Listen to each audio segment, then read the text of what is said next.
Hello everyone, welcome to रूप Yadav net physics. आज मैं डिस्कस करने वाला हूँ ऑपरेशन एम्पलीफायर का लेक्चर नंबर 2। और प्रीवियस लेक्चर में हमने डिस्कस किया था कि वर्चुअल ग्राउंड कंसेप्ट कहाँ पे एप्लीकेबल होता है, इसके यूजेस क्या हैं, इसके एप्लीकेशंस क्या हैं। और इसके अलावा हमने डिस्कस किया था इन्वर्टिंग और नॉन इन्वर्टिंग ऑप एम्प पे। ठीक है। और आज का जो टॉपिक है वो बहुत ही इंपॉर्टेंट टॉपिक है और यहाँ से क्वेश्चन मोस्टली पूछा जाता है, वो है डिफरेंशिएटर एंड इंटीग्रेटर। और इसको मैं ट्रिक के थ्रू भी कवर करूँगा।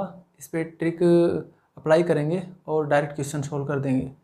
बट इससे पहले कि ट्रिक तो अपनी 2 मिनट की है, लेकिन इससे पहले अपन को पता होना चाहिए कि किसी भी ओप एम्प में अगर इनपुट में हम कोई वेव देते हैं तो आउटपुट में हमें कौन सी वेव मिलेगी और उसको डिफरेंशिएट कैसे किया जाता है।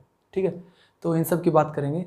तो सिंपली पहले मैं बात कर लेता हूँ कि डिफरेंशिएटर और इंटीग्रेटर में आउटपुट वोल्टेज जो है वो कैसे मिलती है, उसका एक्सप्रेशन ड्राइव करेंगे।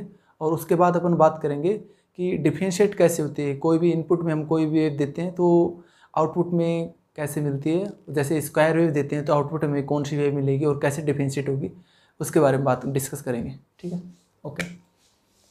तो मैं यहाँ पे बात करूँ डिफरेंशिएटर की।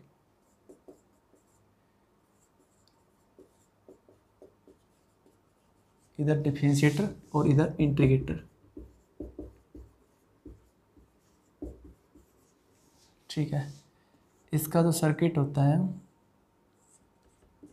V0, इसके इनपुट में एक कैपेसिटर लगा होता है और फीडबैक में एक रेजिस्टेंस R लगा होता है।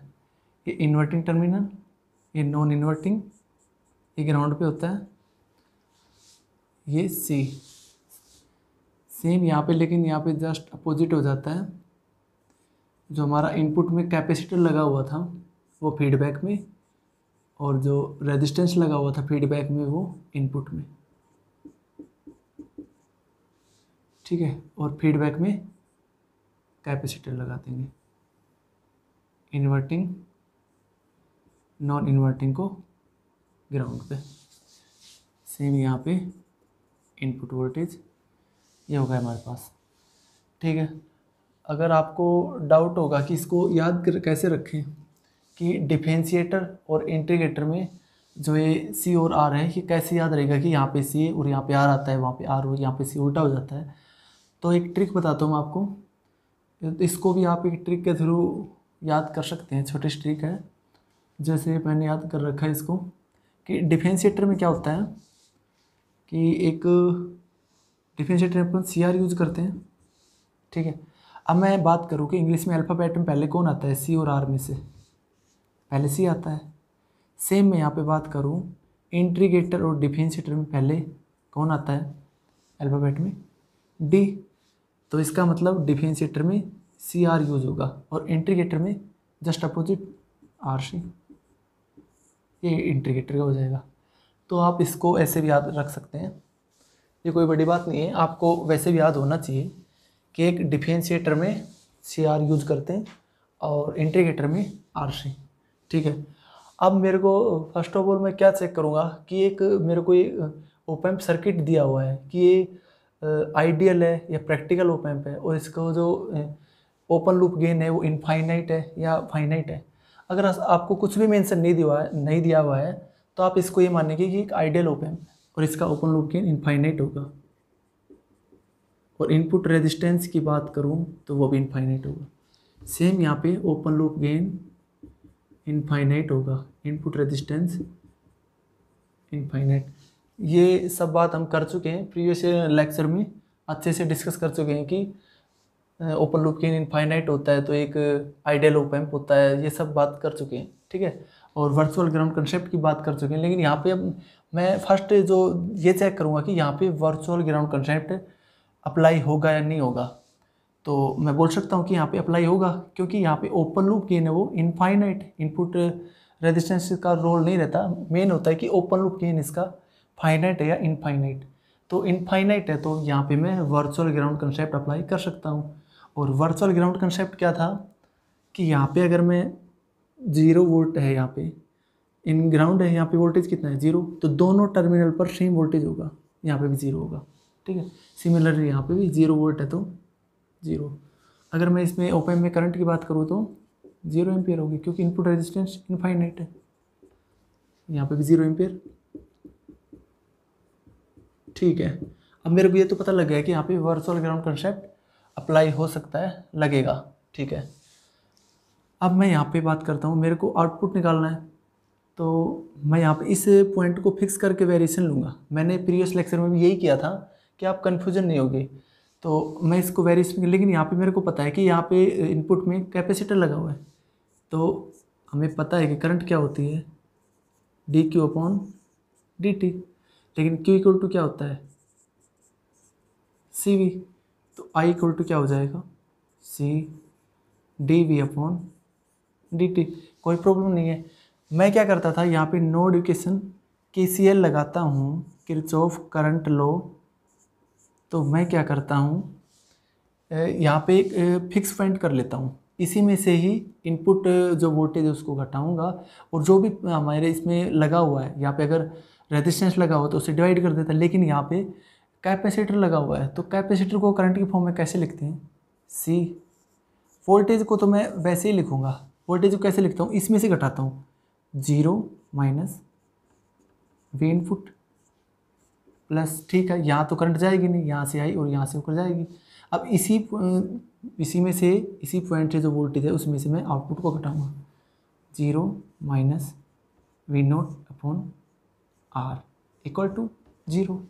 ठीक है, अगर आपको कन्फ्यूजन है तो मैं आपको KCL ऐसे भी बता सकता हूँ कि आपको ये, मैंने दोनों एक तरफ क्यों लेता हूँ, क्योंकि इसको सोल्व करने में आसानी रहती है। ठीक है, अगर आपको कन्फ्यूजन है तो मैं ऐसे बता सकता हूँ, ये IC करंट है यहाँ पे, और ये IR करंट है। ठीक है,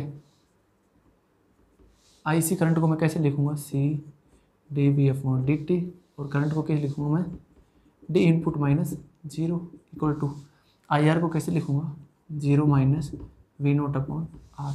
मैं इसको उस तरफ लेके गया, सेम चीज़ है, तो ये और ये सेम होगा। तो बेस्ट ये रहेगा कि आपको यहाँ पे एक पॉइंट फिक्स कर ले और उसी से ही वेरिएशन ले, इनपुट जो वोल्टेज है उसको घटाएं, और जो भी लगा हुआ है रेजिस्टेंस तो रेजिस्टेंस डिवाइड कर दें, कैपेसिटर है तो कैपेसिटर के फॉर्म में लिख दें इसको, करंट को। ठीक है, मैं इसको आगे करता हूँ, सी, ये आ गया सी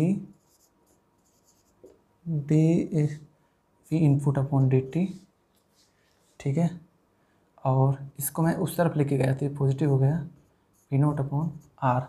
अगर यहाँ पे मैं वी नोट की बात करूँ, minus R C D upon D T V input.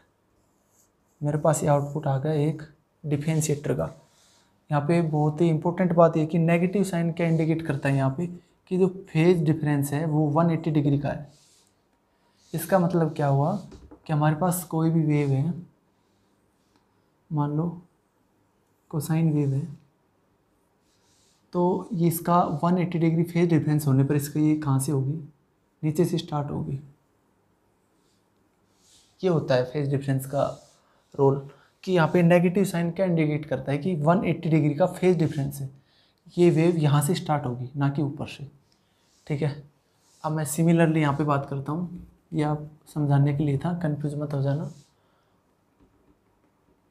ठीक है, सेम मैं यहाँ पे नोड इक्वेशन अप्लाई करूँगा, KCL अप्लाई करूँगा। मेरे को पता है यहाँ पे इस पॉइंट पे वोल्टेज 0 है, 0 माइनस वी इनपुट अपॉन में R plus C D upon D T. Voltage को कैसे लिखूँगा मैं, 0 minus V naught upon D T equal to 0। इसको मैं लिख सकता हूँ वी इनपुट अपॉन में R minus C D upon D T V naught equal to 0 positive. इसको मैं उस तरफ लेके गया, तो ये C D naught D V naught upon D T equal to minus V input upon में आर। ठीक है, अब मैं यहाँ से वी नोट निकालूंगा तो दोनों तरफ इंटीग्रेशन कर दूंगा, तो ये मेरे पास आएगा minus 1 upon R C integration V input D T. ये मेरे पास एक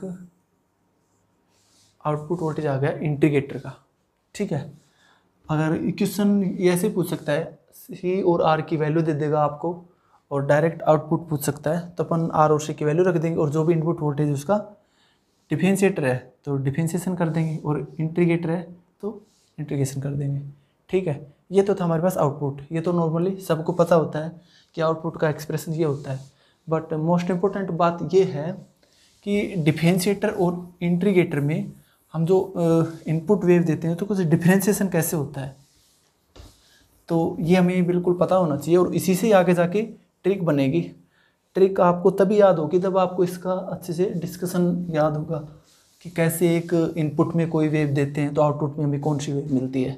ठीक है, तो मैं एक जनरल बात कर लूँ कि मेरे पास ये एक लीनियरली इंक्रीजिंग लाइन या फंक्शन है, इसको मैं रैंप फंक्शन भी बोल सकता हूँ रैंप फंक्शन।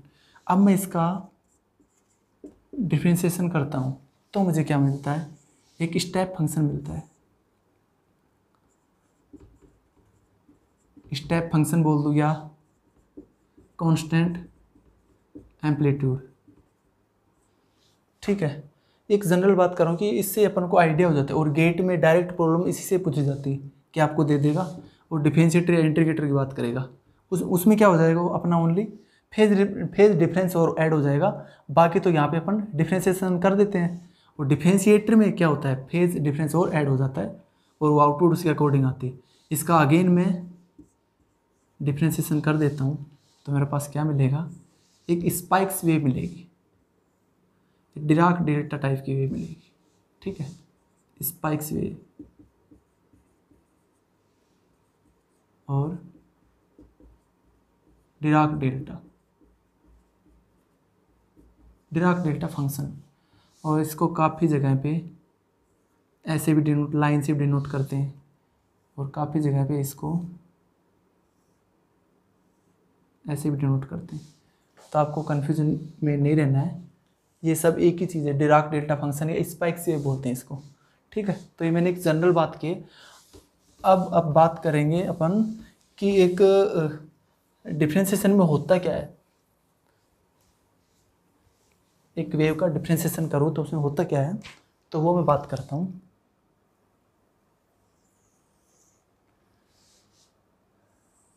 ये मान लो मेरे पास साइन वेव है, यहाँ पे टी, मैंने इनपुट में साइन वेव दी। ठीक है, तो इसका डिफरेंशिएशन क्या होगा, डी अपॉन डी टी, इसका डिफरेंशिएशन क्या होगा, यहाँ पे मैं डॉट डॉट कर लेता हूँ ताकि समझने में कन्फ्यूजन नहीं होगा।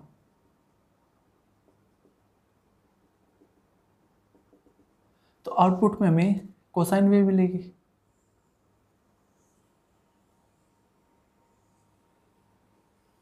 ठीक है, तो ये जस्ट मैंने डिफरेंशिएशन किया है और अगर मैं बात करूं कि डिफरेंशिएटर में हमें कौन सी वेव मिलेगी, तो डिफरेंशिएटर में अगर साइन वेव देता हूं तो मुझे आउटपुट में कौन सी वेव मिलेगी, ये तो ऊपर से थी, ये मेरे को नीचे से मिलेगी। ये थोड़ा ऊपर नीचे देख लेना आप, बट यहाँ से ऊपर से यहाँ से नीचे से मिलेगी। ऐसा क्यों, क्योंकि डिफरेंशिएशन तो जस्ट क्या हुआ कि T upon D T sine T, तो मेरे को क्या मिला, कोस टी। बट मैं यहाँ पे बात करूँ कि यहाँ पे क्या होता है कि मेरे को डिफरेंशिएटर में minus R C D upon D T V input, एक नेगेटिव साइन हो जाता है। नेगेटिव साइन की वजह से फेज डिफरेंस हो जाता है 180 डिग्री का। तो जो मेरे को आउटपुट में वेव मिल रही थी, डिफरेंशिएशन इसका ये मिला था, तो नेगेटिव साइन की वजह से नीचे से स्टार्ट होगी और ये वेव मिलेगी मेरे को। ठीक है, दोबारा से हो गया, सेम हुई है। ठीक है, आगे बात करूं कि मैं एक डिफरेंशिएशन करता हूं एक ट्रायंगल वेव का।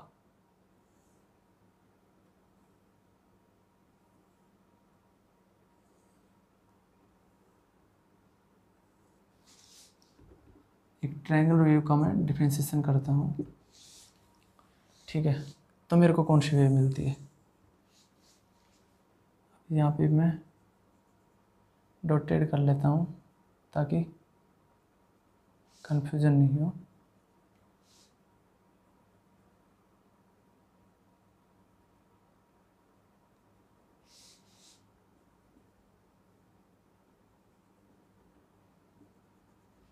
अब देखो मैंने वहाँ पे क्या बताया था, ये एक लीनियरली इंक्रीज या डिफरेंशिएशन की बात करूँ तो उसमें क्या हम देखते हैं कि एक स्लोप देखते हैं, यहाँ पे पॉजिटिव स्लोप है, एक कांस्टेंट पॉजिटिव स्लोप है। तो मेरे को एक स्टेप फंक्शन मिलेगा, एक लाइन मिलेगी, पॉजिटिव की तरफ एक लाइन मिलेगी, ठीक है, मिल गई। अब मैं नीचे जाता हूँ। अब यहाँ से यहाँ तक की बात करूँ तो स्लोप नेगेटिव है, डिक्रीज हो रहा है स्लोप, तो इसका मतलब क्या हुआ, नेगेटिव में मुझे एक लाइन मिलेगी। अगेन फिर मैं ऊपर आ जाता हूँ, यहाँ से यहाँ तक फिर पॉजिटिव स्लोप है, इंक्रीजिंग स्लोप है, लीनियरली इंक्रीज हो रहा है, तो यहाँ पे पॉजिटिव में मुझे एक लाइन मिल जाएगी। और फिर यहाँ से यहाँ तक क्या हो रहा है, डिक्रीज हो रहा है, तो नेगेटिव में मुझे एक लाइन मिल जाएगी। फिर यहाँ से यहाँ तक पॉजिटिव है तो पॉजिटिव में लाइन मिल जाएगी। फिर ऐसे ही मुझे एक स्क्वायर वेव मिलती है। अगर मैं इनपुट में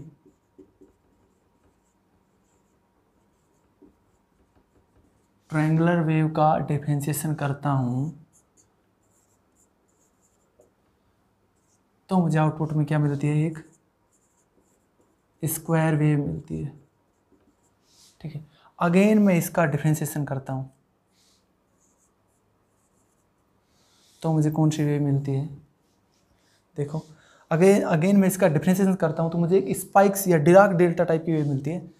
वो कैसे मिलेगी, ये पॉजिटिव है, ये नेगेटिव, मैं पॉजिटिव की तरफ नीचे की तरफ आ रहा हूँ, पॉजिटिव से नीचे नेगेटिव की तरफ आ रहा हूँ, तो मुझे नेगेटिव की तरफ एक स्पाइक्स मिलेगा।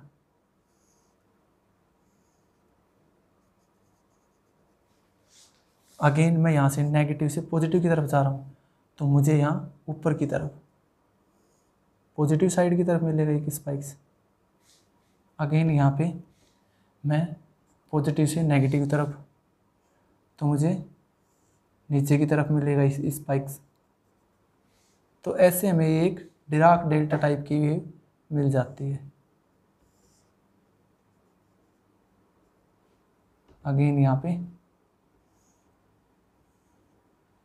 नीचे की तरफ, तो ये एक डिराक डेल्टा टाइप की वेव मिल जाती है, ठीक है। स्पाइक्स वेव मिलती है हमें एक, तो इसको बिल्कुल अच्छे समझना। और यहाँ पे बात करूँ, यहाँ पे अगर मैं बात करूँ कि इनपुट में मैं ट्रायंगल वेव देता हूँ, एक डिफरेंशिएटर की बात कर रहा हूँ, यहाँ पे मैं जस्ट डिफरेंशिएशन की बात कर रहा हूँ, डी/dt कर रहा हूँ, लेकिन यहाँ पे मैं डिफरेंशिएटर की बात, डिफरेंशिएटर में क्या होता है, एक नेगेटिव साइन और आ जाता है। डिफरेंशिएशन तो होता ही है लेकिन एक नेगेटिव साइन आ जाता है, फेज शिफ्ट आ जाता है। तो यहाँ पे मैं एक ट्रायंगुलर वेव देता हूँ तो आउटपुट में मुझे जो वेव मिलती है, यहाँ स्क्वायर वेव तो मिलेगी लेकिन ये ऊपर से स्टार्ट थी, यहाँ पे नेगेटिव साइन की वजह से फेज डिफरेंस हो जाता है और एक नीचे से मिलेगी, स्क्वायर वेव ही मिलेगी लेकिन वो नीचे की साइड से स्टार्ट होगी क्योंकि इसमें 180 डिग्री का फेज डिफरेंस है। सिमिलरली यहाँ पे क्या होगा, जो स्पाइक्स वेव मिली थी इनपुट में हमें स्क्वायर वेव देने पर, वो डिफरेंशिएटर में क्या होगी, यहाँ पे नीचे मिली थी, पॉजिटिव से नेगेटिव की तरफ नीचे की तरफ गई तो नीचे स्पाइक्स मिला था, लेकिन एक नेगेटिव साइन होने की तरफ से ऊपर की तरफ मिलेगा स्पाइक्स, ऐसे मिलेगा। और अगेन क्या होगा, फिर नीचे की तरफ, फिर ऊपर की तरफ। ये एक स्क्वायर वेव मैं इनपुट में देता हूँ तब, ठीक है, फिर नीचे की तरफ, फिर ऊपर की तरफ, ऐसे मिलता है। तो अच्छे से समझ आया होगा कि यहाँ पे मैं जस्ट डिफरेंशिएशन की बात करूँ लेकिन यहाँ पे फेज डिफरेंस भी ऐड हो जाता है, तो उसकी वजह से जो हमें वेव मिलती है, स्क्वायर वेव मिलती है, लेकिन वो ऊपर से स्टार्ट ना होकर नीचे से स्टार्ट होगी। तो आपको अच्छे से समझ आया होगा कि डिफरेंशिएटर में और डिफरेंशिएटर में हम इनपुट में कोई वेव देते हैं तो आउटपुट में कैसे वेव मिलती है और कैसे उसका फेज डिफरेंस की वजह से वो चेंज हो जाता है कि वो नीचे से स्टार्ट हो जाती है। इंटीग्रेशन में इसका जस्ट अपोजिट हो जाता है। तो अब मैं ट्रिक की बात करता हूँ। ट्रिक क्या थे हमारी? ट्रिक इसी से हमने जो पीछे डिस्कशन किया है, मैं इसी से ये ट्रिक बना दूंगा, आपको अच्छे से याद हो जाएगी। तो मैं बात करता हूँ डिफरेंशिएटर की।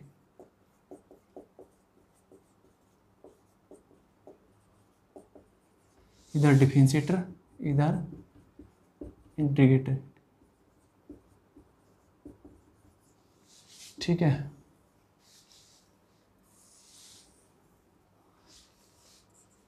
ये इनपुट वेव,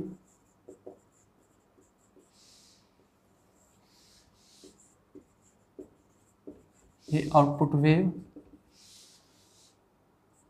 ये अगेन इनपुट वेव, और ये आउटपुट वेव। अब मैं यहाँ पे बात करूँ, अगर मैं इनपुट में साइन वेव देता हूँ तो मुझे आउटपुट में क्या मिलती है? Cosine wave. ये दोनों में सेम होता है। इंटीग्रेटर में अगर मैं इनपुट में साइन वेव देता हूँ तो मुझे आउटपुट में कोसाइन वेव मिलती है। ये दोनों में सेम होता है। अगेन मैं बात करूँ कि मैं इनपुट में अगर एक ट्रायंगल वेव देता हूँ,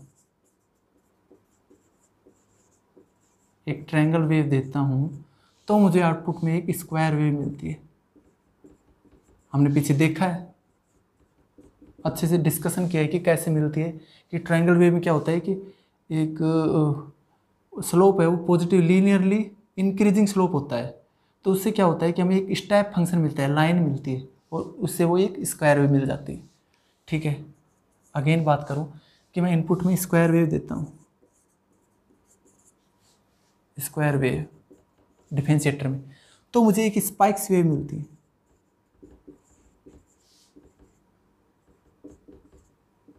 और इसको मैं बोलता हूँ Dirac delta, Dirac delta function type की वेव मिलती है, ठीक है। सेम मैं इस तरफ बात करूँ, इस तरफ मैं अपोजिट चलूँगा कि मैं इन इंटीग्रेटर में इनपुट में अगर मैं स्पाइक्स वेव देता हूँ,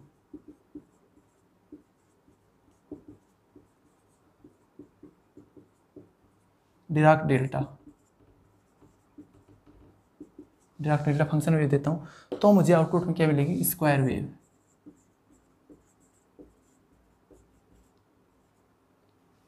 ठीक है।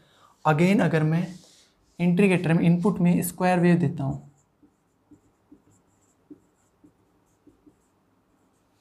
तो मुझे आउटपुट में एक ट्रायंगल वेव मिलेगी।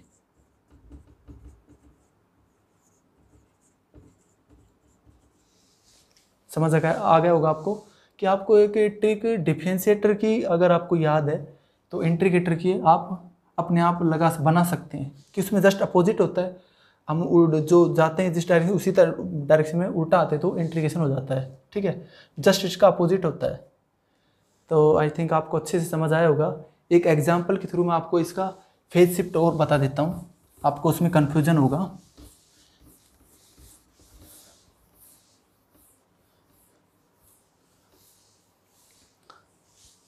और एक क्वेश्चन आया था CSIR नेट जून 2018 में।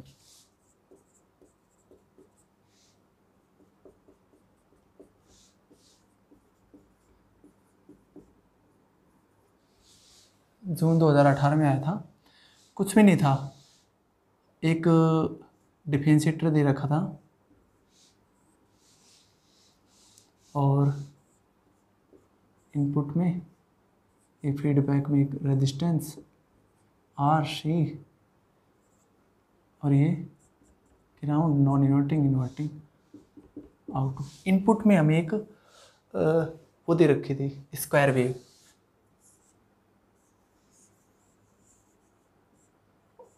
और हमें पूछा था कि आउटपुट में कौन सी वेव मिलेगी।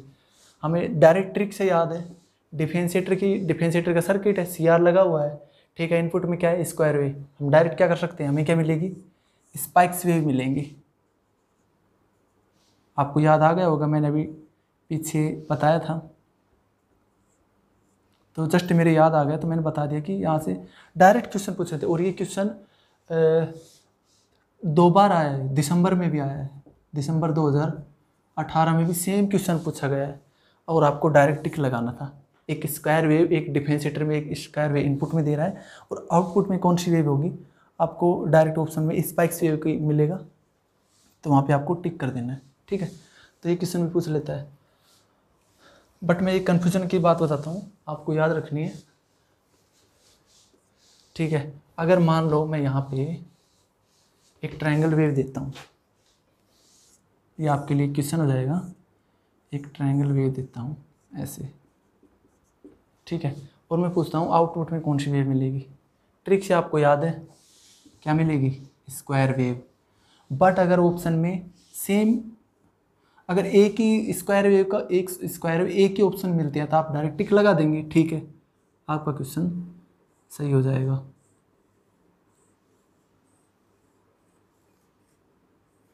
बट अगर ऑप्शन में दो सेम है, दो वेव सेम है, ये भी एक स्क्वायर वेव है और एक स्क्वायर वेव ये भी है, ऑप्शन में ये नीचे से स्टार्ट हो रही है, दोनों अलग है, तो आप कौन से को टिक करेंगे। हमें ये तो पता है कि अगर एक डिफरेंशिएटर में एक ट्रायंगल वेव हम इनपुट में देते हैं तो आउटपुट में स्क्वायर वेव मिलती है, लेकिन ये तो ऊपर से स्टार्ट हो रही है और ये नीचे से स्टार्ट हो रही है, तो हमारा ऑप्शन ठीक कौन सा होगा, इनमें से राइट कौन सा होगा, ये वाला होगा। क्यों होगा, क्योंकि मैंने ये तो जस्ट डिफरेंशिएशन है, मैंने बताया था ना पीछे कि डिफरेंशिएशन है। और डिफरेंशिएटर की बात करूं तो उसमें फेज शिफ्ट काउंट हो जाता है, क्योंकि इसका जो आउटपुट होता है डिफरेंशिएटर क्या होता है, minus RC dF/dt we input. अब इस नेगेटिव साइन की वजह से ये नीचे से स्टार्ट होती है। ठीक है, तो हमारा राइट ऑप्शन ये हो जाएगा। तो ट्रिक के साथ साथ आपको ये भी ध्यान रखना है कि डिफरेंशिएटर और इंटीग्रेटर में फेज शिफ्ट भी होता है और उसका बहुत इंपॉर्टेंट रोल होता है। उसकी वजह से देखो यहाँ पे स्क्वायर वेव तो मिल रही है हमें, लेकिन नीचे से स्टार्ट होगी फेज शिफ्ट की वजह से।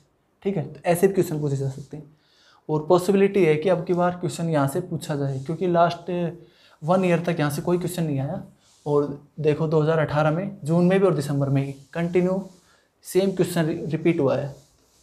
तो आपको अच्छे से मैंने एक ट्रिक भी बता दी है और उसका डिस्कशन भी कर लिया है कि कैसे ही वही स्क्वायर वेव कैसे मिलती है, इनपुट में हमें ट्रायंगल वेव देते हैं तो कैसे मिलती है, एक स्पाइक्स वेव स्क्वायर वेव देते हैं तो स्पाइक्स वेव कैसे मिलती है, इन सब के बारे में अच्छे से डिस्कशन कर लिया। ठीक है, तो आई होप वीडियो आपको अच्छी लगी होगी, तो चैनल को सब्सक्राइब कर दें, वीडियो को लाइक करें, शेयर करें। और नेक्स्ट वीडियो में मैं बात करूँगा डिफरेंशियल एम्पलीफायर और सबस्ट्रैक्टर और एडर, और उसके बाद अपन फिल्टर्स के बारे में पढ़ेंगे, low pass filter, high pass filter, band pass filter, notch pass filter, all pass filter. और उसके बाद अपन CSIR नेट की जो भी प्रीवियस ईयर प्रॉब्लम्स हैं उन पर डिस्कशन करेंगे अच्छे से। Okay, thank you, bye.